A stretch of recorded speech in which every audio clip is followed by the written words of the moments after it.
আসসালামু আলাইকুম। সংবাদে আপনাদের সবাইকে স্বাগত জানাচ্ছি। আমি ফিরোজ তোহা। শুরুতেই সংবাদ শিরোনাম। বাংলাদেশের সর্বশেষ গুরুত্বপূর্ণ আপডেট সংবাদে আপনাকে স্বাগত। শুরুতে সংবাদ শিরোনাম, পরে বিস্তারিত। শুরুতে জানাবো ৩ এপ্রিল ছুটি ঘোষণা করে প্রজ্ঞাপন জারি। ঈদ উল ফিতরের পর সাপ্তাহিক ছুটি। আগে বৃহস্পতিবার ৩ এপ্রিল নির্বাহী আদেশে সরকারি ছুটি ঘোষণা করে প্রজ্ঞাপন জারি করেছে জনপ্রশাসন মন্ত্রণালয়। রোববার ২৩ মার্চ জনপ্রশাসন মন্ত্রণালয়ের প্রজ্ঞাপনে বলা হয়েছে, সরকার আসন্ন পবিত্র ঈদ উল ফিতর উপলক্ষে ৩ এপ্রিল বৃহস্পতিবার নির্বাহী আদেশে সরকারি ছুটি ঘোষণা করল। এরপর জানাবো ১.৫ ঘন্টা পর গাজীপুরে শ্রমিকদের মহাসড়ক অবরোধ প্রত্যাহার। গাজীপুরের টঙ্গীতে হোসেন মার্কেট এলাকায় একটি পোশাক তৈরির কারখানার শ্রমিকরা বেতন ও ঈদ বোনাসের দাবিতে মহাসড়ক অবরোধ করে বিক্ষোভ করছেন।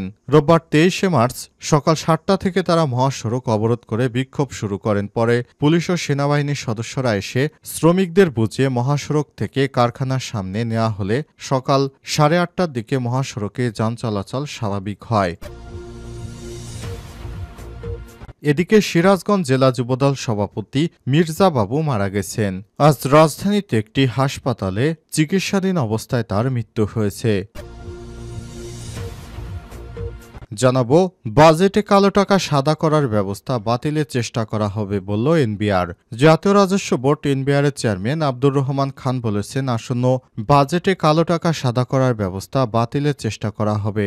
নতুন করে কোনো কর অব্যাহতি দেওয়া হবে না। আমরা চিন্তা করছি বিদ্যমান কর অব্যাহতিও কমাবো, উঠিয়ে দিব এবং যারা কম হারে কর দেয় তাদের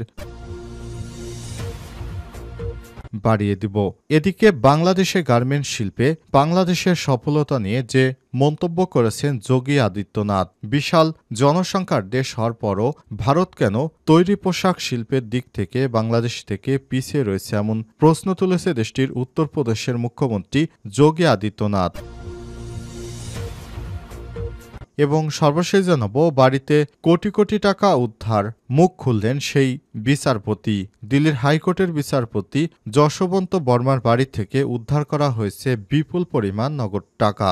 সুপ্রিম কোর্টের এই ঘটনার সঙ্গে সম্পর্কিত ছবি ও ভিডিও সহ মামলার পুরো অভ্যন্তরীণ তদন্ত প্রতিবেদনটি নিজেদের ওয়েবসাইটে আপলোড করা হয়েছে। হোলির রাতে বিচারপতি ভার্মার বাড়িতে আগুন নেভানোর অভিযানে ছবি ও ভিডিও রয়েছে সেই ২৫ পাতা রিপোর্টে। যশবন্ত বর্মা বিষয়টি অস্বীকার করেছেন। রিপোর্টে বলা হয়েছে, বিচারপতি জাস্টিস বর্মা স্পষ্ট জানিয়েছেন যে তিনি তার পরিবারের কোনো সদস্য কখনোই বাড়ির স্টোর রুমে কোনো নগদ টাকা রাখেননি। সেই বিষয়টি তারা অস্বীকার করেছেন। প্রিয় দর্শক, এতক্ষণ শুনছিলেন সংবাদ শিরোনাম, এবারে বিস্তারিত। তবে তার আগে বন্ধুরা অনুরোধ থাকবে এই সংবাদটিতে একটি লাইক দিন। এই চ্যানেলে আপনি নতুন হয়ে থাকলে আমাদের সংবাদটি দেখতে দেখতে চ্যানেলটি সাবস্ক্রাইব করে রাখুন, যাতে করে বন্ধুরা আমাদের পরবর্তী লেটেস্ট আপডেট সংবাদগুলো সবার আগে আপনার কাছে পৌঁছে যায়। এবারে বিস্তারিত।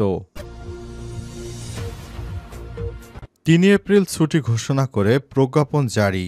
ঈদ উল ফিতরের পর সাপ্তাহিক ছুটির আগে বৃহস্পতিবার ৩ এপ্রিল নির্বাহী আদেশে সরকারি ছুটি ঘোষণা করে প্রজ্ঞাপন জারি করেছে জনপ্রশাসন মন্ত্রণালয়। রোববার ২৩ মার্চ জনপ্রশাসন মন্ত্রণালয়ের প্রজ্ঞাপনে বলা হয়েছে, সরকার আসন্ন পবিত্র ঈদ উল ফিতর উপলক্ষে ৩ এপ্রিল বৃহস্পতিবার নির্বাহী আদেশে সরকারি ছুটি ঘোষণা করল।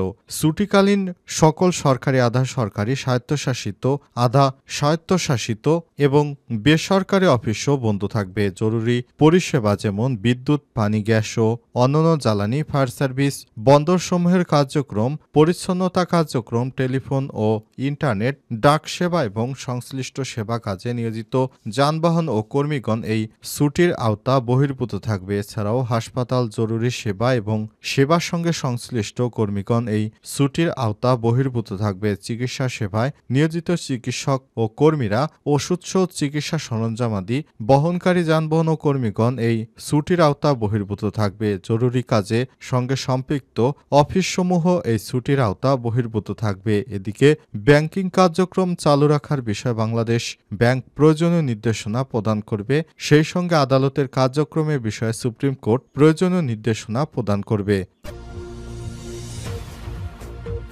দেড় ঘণ্টা পর গাজীপুর শ্রমিকদের মহাসড়ক অবরোধ প্রত্যাহার।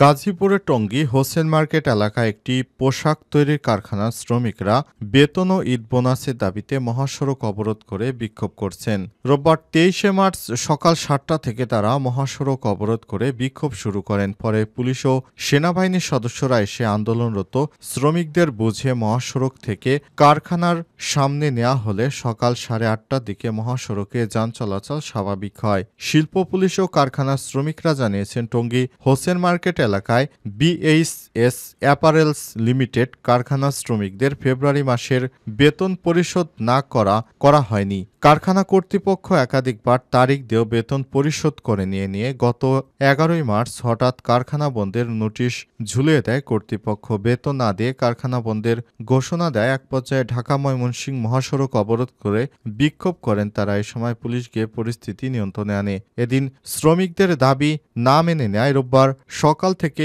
বিএইচএস অ্যাপারেলস লিমিটেড শ্রমিকরা ঢাকা ময়মনসিংহ মহাসড়ক অবরোধ করে বিক্ষোভ শুরু করেন। এতে ওই মহাসড়কের উভয় দিকে যান চলাচল বন্ধ হয়ে দীর্ঘ যানজটের সৃষ্টি হয়। এতে চরম দুর্ভোগে পড়েন মহাসড়কে যান চলাচলকারীরা। খবর পেয়ে পুলিশ ও থানা পুলিশ ঘটনাস্থলে গিয়ে শ্রমিকদের বুঝিয়ে শান্ত করেন। গাজীপুর শিল্প পুলিশ পরিদর্শক মোহাম্মদ ইসমাইল হোসেন বলেছেন, এই কারখানার শ্রমিকরা গত কয়েকদিন আগে মহাসড়ক অবরোধ করে বিক্ষোভ করেন। পরে ২০শে মার্চের মধ্যে বেতন দেওয়ার আশ্বাস দেওয়া হয়েছিল। এর মধ্যে ১৫০০ জন শ্রমিকের মধ্যে ১২৫০ জন শ্রমিকের বেতন দেওয়া হয়। গতকাল শ্রমিকরা কাজ না করায় ঘোষণা দিলে নো ওয়ার্ক নো পে ঘোষণা করে কারখানা বন্ধ করে কর্তৃপক্ষ। এরপর রোববার সকাল ৭টা থেকে শ্রমিক বেতন ও ঈদ বোনাসের দাবিতে বিক্ষোভ শুরু করেন। পরে পুলিশ ও সেনাবাহিনীর সদস্যরা এসে আন্দোলনরত শ্রমিকদের বুঝিয়ে কারখানার সামনে নেওয়া হলে সকাল ৮:৩০টার দিকে মহাসড়কে যান চলাচল স্বাভাবিক হয়। এখন শ্রমিকদের দাবির বিষয় মালিক পক্ষের সঙ্গে আলোচনা করা হচ্ছে। সিরাজগঞ্জ জেলা যুবদল সভাপতি মির্জা বাবু মারা গেছেন। সিরাজগঞ্জ জেলা যুবদলের সভাপতি ও রাজশাহী বিভাগীয় যুবদলের সাংগঠনিক সম্পাদক মির্জা আব্দুল জব্বার বাবু মারা গেছেন। রোববার ২৩ মার্চ ভোরে ঢাকার স্কয়ার হাসপাতালে চিকিৎসাধীন অবস্থায় তার মৃত্যু হয়। মির্জা আব্দুল জব্বার বাবু সিরাজগঞ্জ পৌর শহরের হোসেনপুর মহল্লার বাসিন্দা। তার মৃত্যুর বিষয়ে মির্জা আব্দুল জব্বার বাবুর একাধিক স্বজন ও জেলা বিএনপির একাধিক নেতা দেশ টিভির সাংবাদিকদের কাছে নিশ্চিত করেছে। তারা জানায়, প্রায় ২ মাস আগে মির্জা আব্দুল আজিজ বাবু ভাইরাসজনিত একটি রোগে আক্রান্ত হয়ে প্রথমে Sirajganj north Bengal medical college হাসপাতালে ভর্তি হন। পরে অবস্থার অবনতি হলে তাকে দ্রুত ঢাকার স্কয়ার হাসপাতালে ভর্তি করা হয়। সেখানে বেশ কিছুদিন চিকিৎসা নিচ্ছিলেন। এরপর চিকিৎসাধীন অবস্থায় আজ ভোরে তার মৃত্যু হয়েছে। বাজেটে কালো টাকা সাদা করার ব্যবস্থা বাতিলের চেষ্টা করা হবে বলল এনবিআর।